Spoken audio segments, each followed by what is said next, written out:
My colleague and I just spent 2 days researching how to build habits because that's really what we're focusing on for our deep work for deep parenthood masterclass.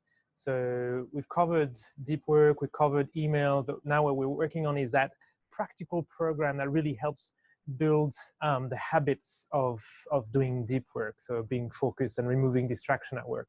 So we looked at the concept of tiny habits.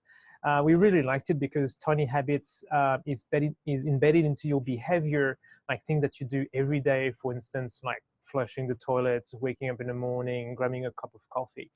But then it's embedding tiny habits, like doing 2 push-ups or um, little things like that. So um, we're trying to see how to embed it with the big habit of actually having chunk of time or focus time for work or processing time for emails.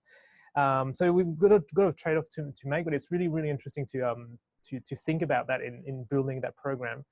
What we came down to is that tiny habits are good for things where you don't have a strong motivation and it's quite easy to do.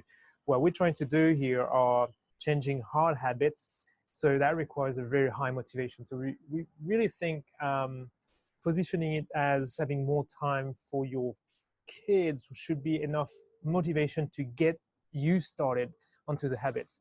Then that challenge, that 21-day challenge, will help you keep going through the sport.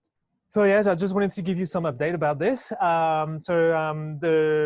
You can now register for the masterclass. So look into the link underneath, and I'm pretty excited. It's going to be very helpful and very practical. So I look forward to seeing you in the masterclass and then potentially in the 21-day challenge.